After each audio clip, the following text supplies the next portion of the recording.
গায়েবী সম্পদের মালিক হওয়ার জন্য 4টি সূরা একসাথে পাঠ করবেন। নবীজি বলেন আল্লাহ পাক তাকে গায়েবী ধন সম্পদ দান করবে এবং গায়েবী সাহায্য দান করবে। অবাক করা একটা হাদিস, তিরমিজি শরীফের 2895 নম্বর হাদিস। আনাস ইবনে মালিক রাদিয়াল্লাহু তাআলা আনহু হাদিসটা বর্ণনা করেছেন। আমরা ধন সম্পদ বৃদ্ধি করার জন্য কত মানুষের কাছে বিভিন্ন ভাবে বিভিন্ন পন্থায় ধন্না দেই, অথচ নবীজি সাল্লাল্লাহু আলাইহি ওয়াসাল্লাম বলছেন এই 4টি সূরা তুমি একত্রে পাঠ করো, আমার আল্লাহ তোমাকে প্রকাশ্য সম্পদের মালিক বানিয়ে দিবে। হযরত আনাস রাদিয়াল্লাহু তাআলা আনহু বর্ণনা করেন, আন্না রাসূলুল্লাহ সাল্লাল্লাহু আলাইহি ওয়াসাল্লাম ক্বালা লিরাজুলিন মিন আসহাবি, নবীজি সাল্লাল্লাহু আলাইহি ওয়াসাল্লামের কাছে একজন সাহাবী আসলেন। নবীজি তাকে জিজ্ঞাসা করলেন, হাল তাজাওয়াজনা ইয়া ফুলান, হে ফুলান তুমি কি বিবাহ করেছো? তিনি বলছেন, ক্বালা লা ইয়া রাসূলুল্লাহ, আমি বিবাহ করি নাই।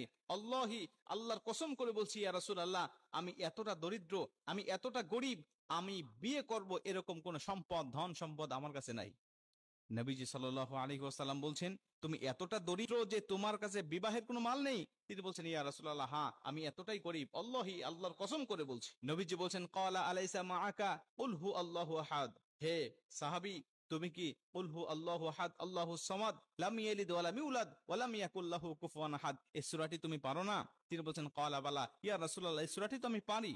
নবীজি আবার বলছেন, ক্বাল আলাইসা মাআকা ইযা জাআ নাসরুল্লাহি ওয়াল ফাতহ, হে সাহাবী, তুমি কি ইযা জাআ নাসরুল্লাহি ওয়াল ফাতহ ওয়া রাআইতান নাসা ইয়াদখুলুনা ফি দীনিল্লাহি আফওয়াজা ফাসাব্বিহ বিহামদি রাব্বিকা ওয়াস্তাগফির ইন্নাহু কানা তাওয়াবা, এই সূরাটি পারো না? তিনি বলছেন, ক্বালা বালা ইয়া রাসূলুল্লাহ, এই সূরাটিও আমি পারি।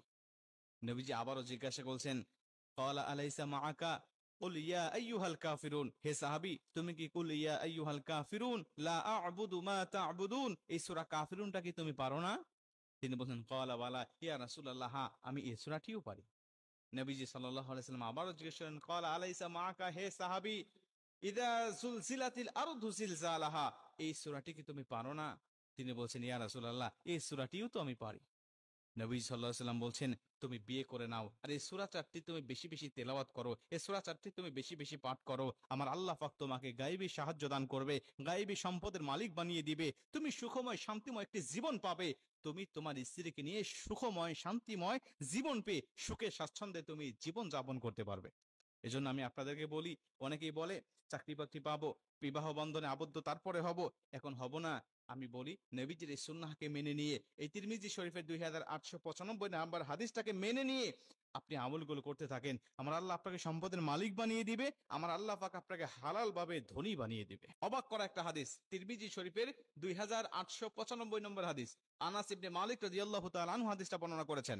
আমরা ধন সম্পদ বৃদ্ধি করার জন্য কত মানুষের কাছে বিভিন্ন ভাবে বিভিন্ন পন্থায় ধন্না দেই, অথচ নবীজি সাল্লাল্লাহু আলাইহি ওয়াসাল্লাম বলছেন এই 4টি